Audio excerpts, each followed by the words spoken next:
disposal problem. The waste disposal problem: should the world change from nuclear weapons confrontation to nuclear waste collaboration, then the existing mess might eventually be cleared up without disaster. But the more that is produced, the more difficult the problem becomes, and those who might reluctantly agree to accept a strictly limited waste disposal facility in their county or country will resist bitterly having ever-growing quantities of these radioactive poisons dumped in their area. Nothing short of the Swedish approach, that is a definite date for ending nuclear power, can even create the conditions for a solution. Recent experience in the U.S. emphasizes the difficulties of waste disposal.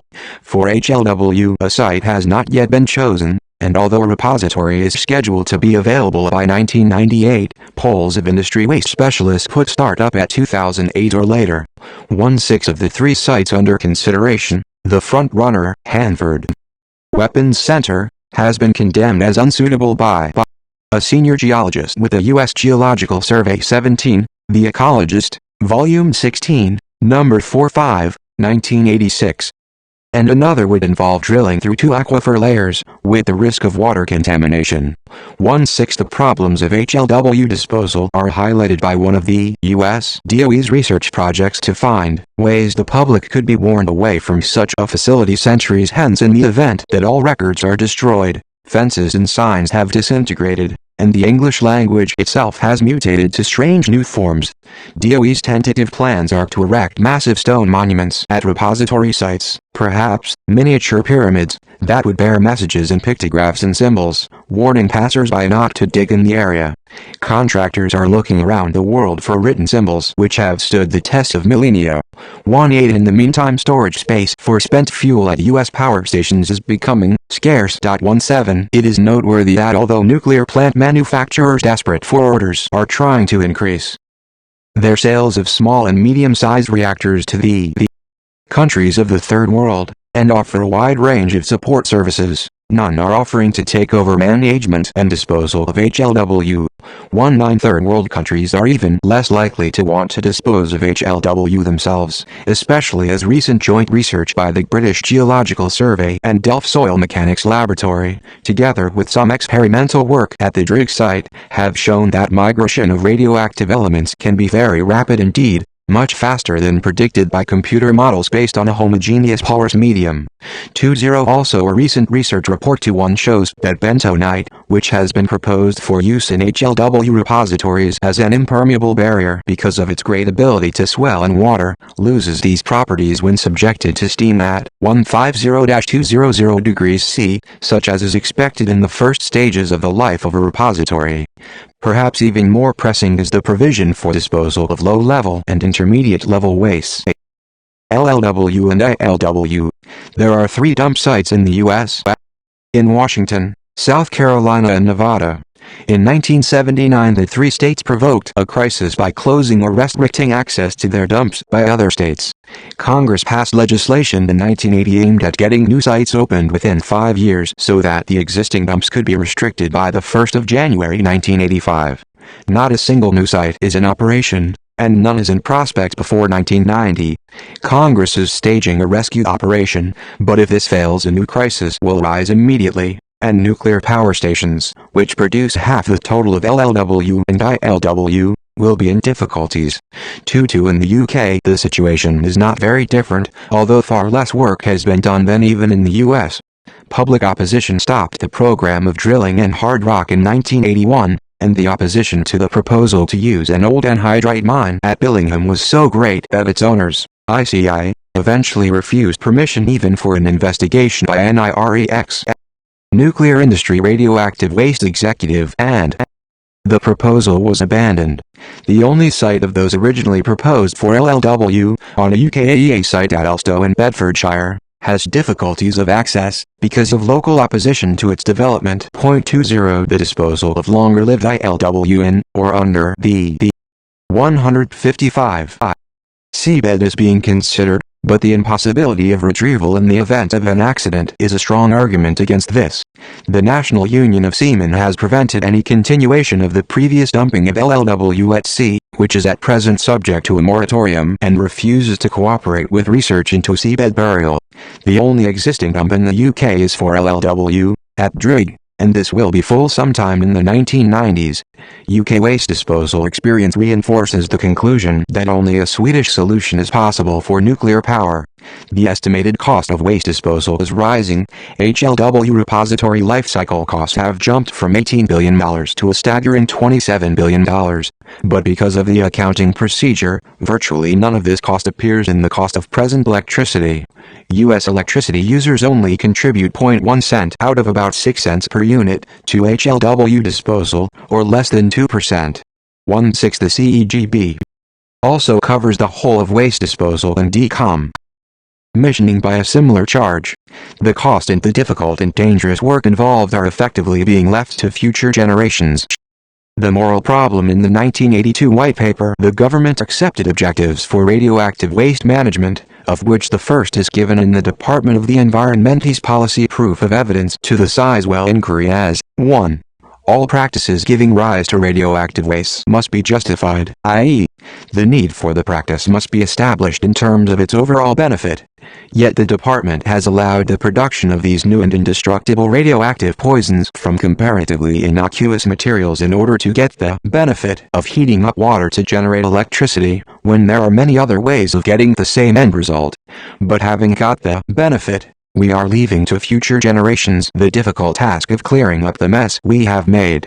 On p.13, 6.13 of its proof, the department says, "I am leaving the decision of disposal of HLW to a future generation. We in this generation have a clear moral duty to formulate the options, as we see them at present, and to develop the supporting scientific and technical knowledge so that they will be better placed than we are to make the eventual choice. Surely we have a clear moral duty to limit in every possible way the quantities of radioactive poisons we leave to future generations, and ourselves to clear up as much as possible of the mess we have made." The differences between natural and man-made radioactivity. The cross-examination at the Sizewell inquiry, based on Sir Edward Pochin's evidence on behalf of the National Radiological Protection Board, NRPB, showed that the formulation on this matter in my evidence was inadequate. After lengthy correspondence with Sir Edward Pochin 23, the formulation given in the box on p. 157 was arrived at. The essential difference is due to the concentrated form of man-made radioactivity. One would have to ingest something like 80,000 tons of rock to get 156 a lethal dose from its radioactivity, whereas the concentrated radioactive poisons in a reactor can give lethal doses from specks of dust. The fact that there is far more total radioactivity in the world's rocks than in a reactor is irrelevant to the restricted population in the neighborhood of such a reactor, who cannot be killed by the radioactivity of any escape of rock, but most certainly can from an escape of the contents of the reactor.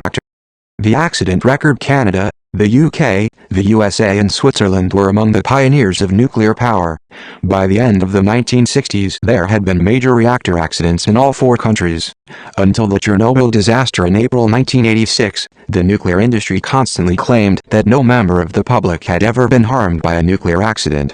Such claims were based on statements either that no radioactivity escaped from the plant, or that the escape was so small that it had no significant effect beyond the plant. Even if the statements about the amount escaping are accepted, the doses to the public are calculated on the basis of rapids mixing in air or water, which in reality do not occur. Air movements especially may take place with little mixing, and concentrated radioactivity be brought down by a shower far from the plant originally releasing it. Also, while there is as yet no certainty about the difficult problem of determining the effect of low doses of radiation, the evidence indicates that the present maximum dose rates are at least 10 times too high. See this issue p. 171. But even if the claims of the industry are accepted, how long can we go on before there are further disasters like that in the Soviet Union, if the enormous numbers of nuclear stations projected for the future are actually built? It is a sobering thought that the average number of reactor years experienced per station in operation is still only 10. A recent U.S. Senate report gave the results of a worldwide survey of nuclear reactor incidents reported to international atomic energy organizations. This showed that 151 of these incidents occurring in 14 countries, none from the Eastern Bloc were such as to give rise to a significant risk of a major radiation release, although none actually involved such a release. 24 Since the Chernobyl accident, this has become 152 in 15 countries, with one very major release of radioactivity. Nuclear accidents in the U.S. Since the CEGB is trying to get permission to build a U.S.-designed PWR, it is as well to remind ourselves of the more recent record there. The U.S. is also the country where most PWRs are in use. In 1982, U.S. Nuclear Regulatory Commission (NRC) report called Accident Sequence Precursor (ASP) study gave the result of an investigation of 20,000 incidents at nuclear stations between 1969 and 1979. It identified 169 of these as possible precursors to a major accident. In 52 of these cases, the events were considered to hold a natural and man-made radioactivity. 91 Radioactive materials, formed in a reactor and carried through the nuclear fuel cycle, are so highly concentrated that they are capable of being ingested and inhaled in minute quantities, which would, nevertheless, give lethal cancer-inducing doses of radiation. This is completely different from naturally occurring radioactivity, which nowhere exists in comparable concentrated form. To quantify this difference, the average risk to an individual in the UK of death from cancer from all causes is about 22%. Most of this risk arises from chemical and biological factors not related to radiation. The average additional risk from natural radioactivity is very small, about 0.2%. It is unlikely to be increased to more than 0.4% by geographical variations in radioactivity. It is thus impossible for natural radioactivity, by either accident or design, to increase the risk of a normal UK individual dying of cancer by more than about 0.5%, i.e. to a total risk from all causes of about 22.5%. If, however, an individual is exposed, as the result of an accident, to some of the vast quantities of concentrated radioactive materials produced in nuclear reactors, then it is only too easy for his or her risk of death from cancer or earlier radiation sickness to become, for practical purposes, 100%. It is this difference, together with the ever-present possibility of accidents, which vitiates any attempt to present the dangers of nuclear power to individuals or restricted populations as of the same order and kind as those of naturally occurring radioactivity. Of course, if the probability of an accident releasing the enormous quantities of newly created radioactive poisons into the environment is postulated to be sufficiently small, then the average annual death rate over the whole population from nuclear accidents can be calculated to be of the same order as that from natural radiation. But this would not be true of the restricted population in the accident zone, which would be wiped out.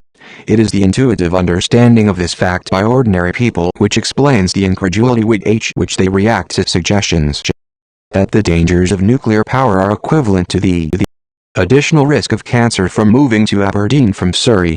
This reaction is enhanced by a healthy skepticism of the odds against a nuclear accident as calculated by the industry, in the light of the actual accident record. Jim Jeffrey * This formulation of the differences between natural and man-made radioactivity was arrived at as a result of a study of Sir Edward Pochin's evidence to the Sizewell inquiry on behalf of NRPB, days 151-4, and correspondence with him. Although the formulation takes account of all the points raised in Sir Edward's letters, the form and contents are entirely the responsibility of the author. Significant risk of leading to severe core damage under the right conditions. The three most significant precursors were: 1. March 1975 Browns Ferry 1. A candle flame sets fire to and nearly destroys a 2-gigawatt nuclear station. 2. March 1978 Rancho Seco. A dropped signal bulb sends instrumentation and automatic controls haywire. Steam generator dry out. 3. March 1979 TMI. Core destroyed. Since 1979, there have been a number of incidents which seem to show that little has changed since TMI. 4. March 1980 Crystal River. Electrical failure leads to TMI-type sequence, basement flooded with highly radioactive water. No core meltdown, but NRC emergency declared. 60 hours to cold shutdown, 2 weeks before damage can be inspected. 5. October 1980 Indian Point 2. Plant flooded with 400,001 of water, through human error and equipment failures reminiscent of TMI, leaking slightly radioactive water into Hudson River. Out of action over 6 months. 6. February 1982 Jinnah. Steam tube rupture. 5th. Rupture in 8 years in U.S. reactors. 41,001 of radioactive water in sump. Site-level emergency declared. Potential health effects to the public. 31 hours to achieve cold shutdown. 7. February 1983 Salem. Automatic scram failure. The safety implications were the most significant that we have had since TMF NRC. The owners have been fined and have paid $850,000. Doubtless the lessons learned from these and other failures have led to improvements in design, but one thing cannot be redesigned, and that is human nature. In Salem, 2 switches in series which should have been cleaned and oiled twice a year had not been touched between installation in the 1970s and August 1982. The operation of either would have scrammed the reactor. Both failed. The operators shut the reactor down manually within 30 seconds, but if the delay had been merely 100 seconds, serious damage could have resulted. The Ecologist, Volume 16, Number 45, 1986. 8. December 1984 Rancho Sacco again. All power to the plant's computerized central system was lost after 26 minutes. A pump burned out, spilling 450 gallons of radioactive water onto the floor of an auxiliary building. Some of this escaped to the atmosphere as radioactive steam. In the early stages, the steel reactor vessel was put through a pressurized thermal shock, overheated and then rapidly cooled at high pressure. This can cause the development of cracks leading to fast fracture of the pressure vessel, destruction of the containment and release of the enormous radioactivity in the core. On this occasion only small amounts of radioactivity were released, but it took 4 hours to bring the whole plant back to normal. A senior operator collapsed and had to be taken to hospital. The cause of the loss of power had not been ascertained a fortnight after the accident and no date had been set for restarting the plant. The NRC is carrying out a special inquiry. 259. June 1985 Davis Best Plant on Lake Erie. A main feed water pump got a message from the automatic control system to shut down, and it did. In the fast-moving events that followed, an operator punched the wrong control buttons, shutting off water to the steam generators and causing the system to lose its capacity for heat removal. The reactor coolant began to overheat.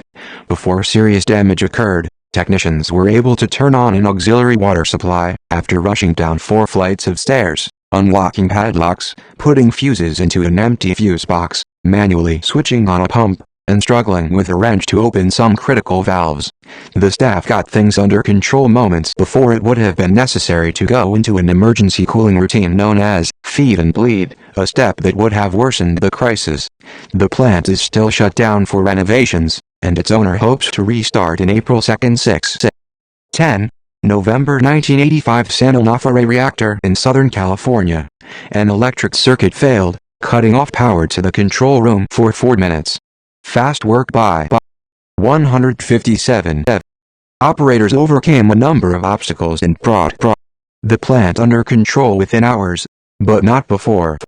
5 key safety valves failed. A 1 water hammer accident cracked a main feed water line, and a steam line ruptured. Under slightly different conditions, the water hammer damage could have been much worse. The incident investigation team, IIT, did not pin down the root cause of all this, but it said the likely causes were poor maintenance, poor valve design, and poor valve testing procedures. 26. Nuclear accidents in the UK. 1. October 1957 The worst reactor accident so far in the UK, the raging fire in the Windscale reactor which belched radioactive iodine-131 over the countryside, and led to 50 million gallons of milk being poured away, occurred in a Military reactor making plutonium for bombs, and the particular cause of it could not be repeated in civil plants, although a nuclear fire, in the presence of oxygen which can be released, is always a possibility. Sellafield. Our record would stand up to scrutiny. BNFL, 20th February 1986. Here follows the BNFL accident record. 21.8.50 Abnormal X-ray EXPOSURE October 1952 Plutonium ingestion 1952 Plutonium ingestion 4.1.53 PUTONIUM Contamination of hands in R&D facility 16.6.53 Alpha contamination of road inside separation ARA 18.6.53 Beta and gamma facial contamination 7.7.53 Instrument Droff spillage Reprocessing plant 10.7.53 Plutonium contaminated wound 16.10.53 Spillage of URANYL nitrate 2.11.53 Crane failure Reprocessing plant 30.11.53 Spillage R&D laboratory 23.5.54 Fume emitted in plutonium residue recover Y operation 15.9.54 Beta and gamma contaminated wound R&D laboratory 16.11.54 Liquor spillage in R&D laboratory 28.3.55 Abnormal plutonium discharge to EFFLUENT treatment 16.8.55 Personal alpha contamination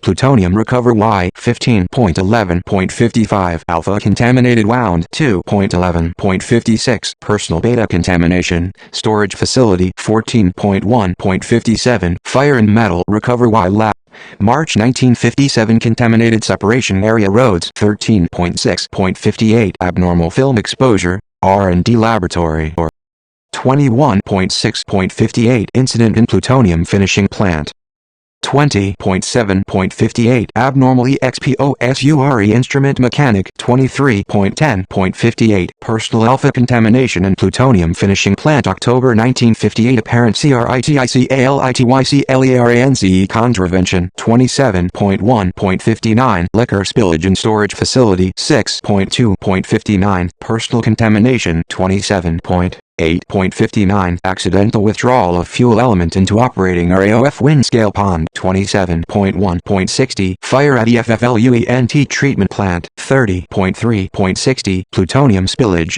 R&D laboratory 2B.5.60 Personal contamination R&D laboratory June 1960 Abnormal film doses Plutonium finishing plant 24.6.60 Plutonium contamination R&D laboratory DEC 1960 Abnormal waste exposure R&D laboratory 1961-62 Failure of plutonium evaporators Reprocessing plant 16.10.61 Fire DRIGG trench 1.4.61 Whole body EXPOSUREGREATE Arden 3 REMS 31.8.61 Explosion and fume hood perchloric acid in R&D lab January 1962 Abnormal EXPOSURE 23.5.62 Floor contamination in R&D laborator Y November 1962 Abnormal EXPOSURE 24.9.63 Plutonium contamination R&D laboratory or 28.7.64 Glove box pressurization R&D laboratory 2.12.64 Fire in the RIGG trench 3.12.64 Glove box explosion in R&D laboratory 5.3.65 Over EXPOSURE and MAGNOX ponds 17.5.65 Personal alpha contamination R&D laboratory 25.1.66 Personal alpha contamination in R&D laboratory January 1966 Overexposure Charge hand fitter Jan February 66 Overexposure Shift foreman 12.2.66 Overexposure Fitter 1.4.66 Overexposure Rigoro Court 1967 Apparent loss Small quantity plutonium 7.11.67 Plutonium wound Plutonium recovery plant 29.11.67 Fire in DRIGG Trench EC 1967 Over EXPOSUREFM in MAGNOX pond 18.3.68 Plutonium wound in R&D laboratory 23.7.68 Personal contamination MAGNOX ponds 29.8.68 Plutonium wound in R&D laboratory 30.8.68 Plutonium wound in R&D laboratory 13.10.66 Spill Laggy and reprocessing plant SEP68 LEAKAGE of activity 2C burn SEEE 19.3.71 Fire in plutonium finishing plant 30.158 2. September 1973 A blowback occurred in the head end plant at Windscale, now Sellafield reprocessing. complex which was put on an Amber Alert. 35 employees were contaminated, and the plant was closed down and eventually abandoned. And 3. June 1977, over a year before final commissioning of the AGR, Hinkley Point B, which was 78 months late, 11 years from start to finish, a major cooling water pipe broke, and a fire hose had to be rigged up to cool the concrete shielding to keep it below safe temperature levels. 4. September 1977, an operator error at Hunter's Stand B let several thousand gallons of corrosive seawater into the stainless steel core of the reactor. This led to a shutdown for many months, and the total cost was well over £50 million. 5. October 1981, after several days, BNFL admitted that iodine-131 has been emitted from Sellafield reprocessing plant. The plant was shut down, and urgent investigations eventually established an 24.10.76 RELEASE of airborne activity in primary separation plant I. 11.76 apparent CRITICALITYCLERANCE contravention in MAGNOX PONS. 2.11.76 personal contamination event requiring therapeutic intervention. 3.12.76 personal contamination, person involved had to return home with skin. 18.12.78 20.12.4 5.233 5 9.16 21.19 during routine washout operation on a highly active evaporator. Contaminated liquid leaked from a valve RELEASE of radioactivity into air. FRION workshops in primary separation plant. HP monitor received E1V 2 times permitted annual dose. At this time, the criteria for reporting accidents and incidents was changed by the government, which meant that BNFL are no longer obliged to report every incident. I. 11.83 II. 11.83 27.6.84 27.1.86 over EXPOSURE at MAGNOX plant release of APPROX 4,500 curies of radioactive effluent into Irish Sea over EXPOSURE of process worker RELEASE of 440 kilograms of uranium nitrate to the Irish SEA-15 worker as contaminated with plutonium nitrate. One worker received as total annual dose leak of 250 gallons of radioactive water from Pond 5*. 2 worker as contaminated. Since 1977, we have consistently maintained that reprocessing at Sellafield is unnecessary, uneconomic, and unsafe. It is time to close it down. Support Friends of the Earth. The Ecologist, Volume 16, Number 45, 1986, 159. Operator error at Hinkley Point. Led to 6 fuel rods, freshly discharged, being shipped to Sellafield instead of being stored on site. Normally the rods are held for at least 80 days, by which time the iodine-131, with a half-life of 8 days, has decayed to 0.1% of its original amount. Early reprocessing releases the iodine present as a gas. 6. November 1983, accidental discharge of radioactive solvent into Irish Sea at Sellafield, 25-mile stretch of beach contaminated. BNFL prosecuted and fined. 7. June 1984, HMI provided an accident with many similarities to some aspects of TMI. 270 report from the Nuclear Installations Inspectorate concludes that the event revealed weaknesses in procedure, ergonomics and human performance in the control room, showing that CEGB is far from having learned the lessons of TMI. During testing, 2 of the blanking units used to simulate the effect of fuel rods fell to the bottom of the fuel channels and were not noticed. When fuel was later loaded, the channels registered anomalous readings, but no action was taken. When the reactor went critical, alarms showed that the 2 channels were registering higher than average temperatures at the gas outlets. Again, these warnings were missed by the operators. Half an hour later, when a computer-assisted scan highlighted the abnormal temperatures, checks were finally made and the reactor shut down manually. The original alarms appeared both on a screen on the reactor engineer's desk and as part of a major cause alarm display, CEGB set up a working party to review urgently the implications of the accident. In this case, the worst that might have happened would probably have been damage to a few fuel rods, with any release of radioactivity kept within the primary coolant, but in more difficult circumstances, similar operator errors led to TMI.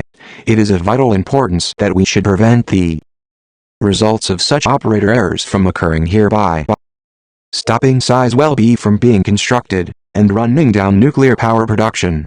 A few days after this accident at Heysham, water was accidentally pumped into a storage tank containing radioactive treated water. The radioactive water overflowed, and some escaped from the control area. 8. October. November 1985. 3 leaks at Hinkley Point.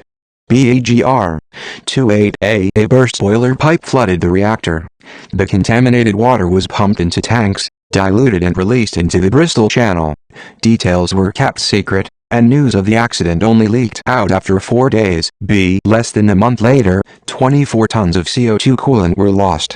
This gas had not been inside the reactor, but the incident does not say much for handling procedures. The major accident occurred a week later when a 1-inch hole appeared in the gas circulation system.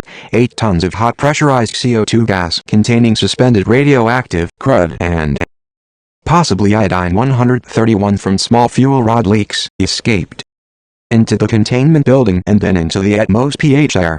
The leak took 4 hours to plug, and another 15 tons of CO2 had to be deliberately vented, in this case, filtered to reduce pressure. Personnel in the 160 reactor hall were evacuated, and all 500 staff were given potassium iodide pills as a precaution against the effect of radioactive iodine-131. 9. January 1986. Sellafield. Nearly half a ton of uranium accumulated in a discharge tank because of a faulty evaporator handling uranyl nitrate. This could have been drained back into the plant, but was discharged into the sea to add to the 2-3 tons normal annual discharge. As usual, this high local concentration was compared by BNFL's spokesman to the large amounts of widely dispersed uranium occurring naturally in the Irish Sea and sediments. 2910. February 1986. Accidental release of plutonium mist in the decanning plant caused Amber Alert at Sellafield. 30 workers evacuated. The mist was not completely contained within the plant. 3011. February 1986. At Transfenit Power Station during startup, a pressure relief valve opened incorrectly, and 13 tons of slightly radioactive carbon dioxide escaped into the atmosphere for 14 minutes. Before the valve could be closed manually, the filter, which should have prevented solid particles from emerging, also failed, and radioactive rust particles escaped with the gas. 311. A PWR is even more dangerous than an AGR. The 3 most dangerous accident possibilities from the operation of a PWR do not apply to an AGR. These are as follows. A. Fast fracture of the pressure vessel, with massive flying fragments breaching the containment, and meltdown of the core releasing large amounts of radioactivity into the environment. B. Fracture of the primary coolant system leading to unforeseen effects from the consequent two-phase water and steam system. No adequate theoretical understanding of two-phase flow exists, so that only semi-empirical approximations, partially checked by experiments, are available for specific types of failure. If such approximations are inadequate or the failure does not conform to the types considered, unanticipated disastrous results may follow. C. The high power density in a PWR, over 20 times greater than in an AGR, means that much less time is available to deal with emergencies. Perhaps 5 minutes compared with half an hour or more in an AGR. It is difficult to understand why CEGB should wish to build an unnecessary nuclear station of any kind, but to change to a type with additional dangers is on the face of it such an indefensible decision that it must lead to suspicions that undisclosed factors are at work. The fact that the PWR has additional dangerous features does not mean that the AGR is safe. The same unstoppable furnace and radioactive poisons are created as for any nuclear reactor. In addition, The graphite moderator means that in a loca the carbon dioxide coolant might get contaminated by air, adding a graphite fire to the unstoppable decay heat. Even if air were initially prevented from entering, a failure of the circulation pumps combined with loss of pressure would lead to overheating of the core with disastrous consequences, including almost inevitably an eventual graphite fire, as in the disasters at Windscale in 1957 and Chernobyl in 1986. Nuclear power proclaims its dangerous character in its organization and research. Nuclear power is so uniquely dangerous that it is forced to declare the fact in its own safety organization. No other human activity, outside warfare, has such elaborate warning and evacuation plans in the event of an accident. The mere list of emergency arrangements tells its own story. Regional and national nuclear emergency information rooms to coordinate help to the stricken station, special weather forecasts for the area, stocks of iodide tablets and readiness for issue to those members of the public at risk from ingesting or inhaling radioactive iodine. This is likely to be too late, certainly for the most effective use. In the US and Sweden, small packages of potassium iodide tablets have been issued to residences surrounding nuclear plants. Specialist facilities for radiochemical analyses at the Central Radiochemical Laboratory at Gravesend and the CEGB's Berkeley Nuclear Laboratory. Stocks of emergency equipment. Emergency evacuation. Prevention of access to affected areas. Prevention of the consumption of contaminated food. Collaboration with government departments and keeping ministers advised. Some of the provisions would apply to a disastrous chemical accident, as at Seveso, but taken as a whole they demonstrate the unique danger which has called them into existence.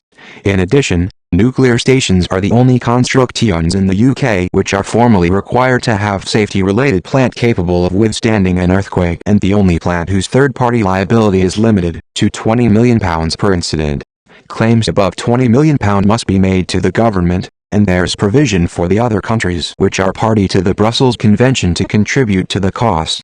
In other words, the industry is so uniquely dangerous that its insurance has to be subsidized by government. The safety-related research also tells its own story. About a third of the £40 million a year spent at the UKAEA Research Centre at Winfrith Heath, Dorset, is used to study the safety of nuclear plant. The laboratories and underground test beds are spread well apart. On a site of more than 8 square miles, one of the main programs is concerned with the effect of low-velocity heavy objects, from crashing aircraft to the blade sheared from a turbine, on the safety of buildings.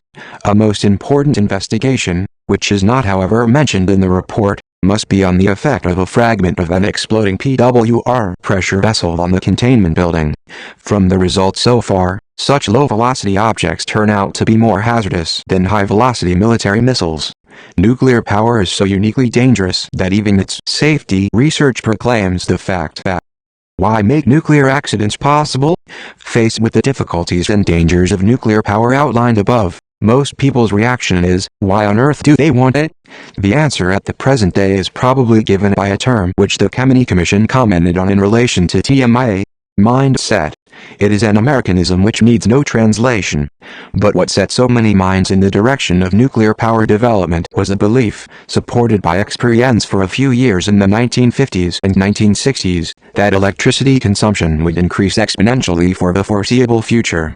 The existence and persistence of this mindset was demonstrated in the evidence on economics given to the Sizewell Inquiry and in a paper on energy policy. 3.2 Figs 4 and 5 in that paper show comparisons of CEGB's forecasts of future demand and the actual outturns. In 1966 the forecast demand for 1982-3 was 100 gigawatts. By 1974-5 the 1982-3 forecast had reduced to 55 gigawatts.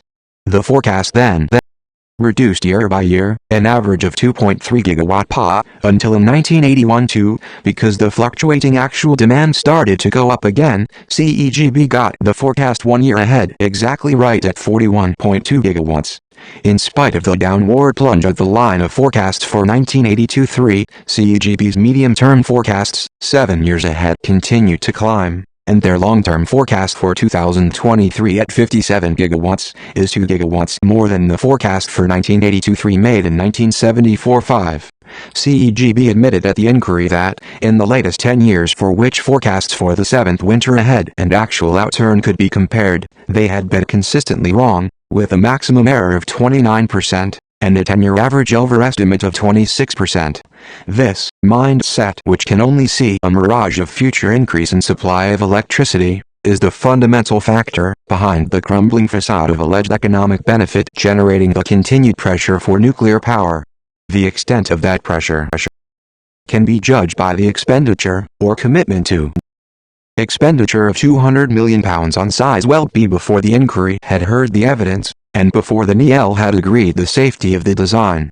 This should be compared with the tremendous resistance put up by CEGB to starting the coal-fired station, Drax B demanding, and getting, £50 million compensation from the government for ordering ahead of need. 33. Nuclear power not necessary. This mindset has no longer any theoretical basis for any conceivable future expansion, say a tripling of GDP by 2030 as envisaged by the Department of Energy in 161. I fear that Chernobyl will not be the last accident. I listened to the debate held the 13th of May 1986 and wondered how different it would have been if that accident had occurred at Bradwell, Hunterstone or Oldbury or Torness. I share the view expressed today. This is a technology that humanity cannot handle, and not for the first time, the public are ahead of Parliament in perceiving that. Tony Benn. The Ecologist, Volume 16, Number 45, 1986. Energy Paper 39. Improvement in energy efficiency can increase faster than energy end use. We ought to be preparing, not for varying degrees of energy growth to the year 2000 and beyond, but for substantial energy shrinkage, at least in the industrial countries, despite assumed increasing affluence. This possibility has now been documented for all major industrial countries, and in the UK the pioneering work of Gerald Leach and his colleagues 34 has been buttressed and extended by the monumental study, Energy Efficient Futures 35. Such a program is actually being carried out in practice in the U.S. through the legally binding Northwest Conservation and Electric Power Plan enacted in 1983.36. Only the refusal to recognize the extent of conservation that is possible, and the inevitability of its substitution for new energy production over the next 50 years, enables proposals such as Sizewell B even to be considered. This substitution is already starting, and once the investment in energy saving is determined according to similar criteria to those applied to energy supply, as recommended by the Select Committee on Energy, the case even for replacement of existing power stations cannot be made until well into the next century, as Energy Efficient Futures has shown. It is time that the proponents of nuclear power realized that their product is not only unwanted, but not needed, even on the dense extravagant view that by 2025 we shall be trying to cope with 3 times as much of everything. It is often asked how, in the face of all this evidence, nuclear experts can continue unanimously to assert the need for nuclear power. The answer has recently been given in the columns of Atom, the glossy propaganda magazine for nuclear power produced by the UK Atomic Energy Authority. In issue number 350, December, 1985, a review is given of the discussions of a panel of experts, convened during the General Conference of the International Atomic Energy Agency in September 1985, to discuss small and medium-sized power reactors. The review is by James Daglish, until recently the editor of Atom, and contains one very significant sentence, as follows: throughout the discussions, the need for an expansion of nuclear power capacity to meet ever-increasing energy demand was taken as self-evident. Only by refusing to look at the evidence for alternative possibilities, so painstakingly documented in the publications given above, can the experts maintain the facade of unanimity. But there is also another mindset which derives from the idea of atoms for peace as a partial atonement for the nuclear bomb. This is by no means confined to those who were involved in the wartime work on the bomb or the plutonium factories to supply the UK weapons. All scientists and technologists must surely feel to some extent that the nuclear bomb is the ultimate perversion of science, and there were very few at the time who did not welcome atoms for peace as some expiation. This desire to compensate can produce the defense of nuclear power as clean and safe, because the technical solutions are alleged to have been found, the dangers and problems, at least to the 162. A victim of Chernobyl. Point where they are said to be essentially no different from other industrial activities. Sympathy for the motives of such protagonists must not, however, be allowed to extend to uncritical treatment of their arguments, which are essentially the same as those of the other mindsets. Summary of the new unique and inherent characteristics of the dangers from nuclear power. 1. An unavoidable product of the operation of nuclear power stations, plutonium can be used as weapon material capable of destroying the human race and probably most life on Earth. 2. Nuclear power produces a furnace which, while cold to start with, can never be completely shut down once it is started. This unstoppable part of the furnace is equivalent, in the crucial early stages of partial shutdown in the event of an accident, to a large steel melting furnace inside the core. It must be a unique human activity to start a dangerous undertaking in the certain knowledge that, once started, it cannot be stopped. 3. Nuclear power necessarily produces a completely new, large-scale poisonous material, HLW, theoretically capable of killing off the human population of the Earth many times over, and, in the unstoppable furnace, which is another aspect of its radioactivity, provides the energy for widespread dispersal of the poison in the event of an accident. In addition, very large quantities of less concentrated poisonous material, ILW and LLW, are produced. These also have to be kept isolated from the environment for long periods. 4. This poisonous material can act at a distance to produce radiation sickness, cancer and genetic effects. It is completely undetectable except by the use of sophisticated instruments. 5. If ingested or inhaled, this poison, never before seen on Earth and created from material which is almost innocuous by comparison, gives rise to radiation sickness, cancers and genetic effects.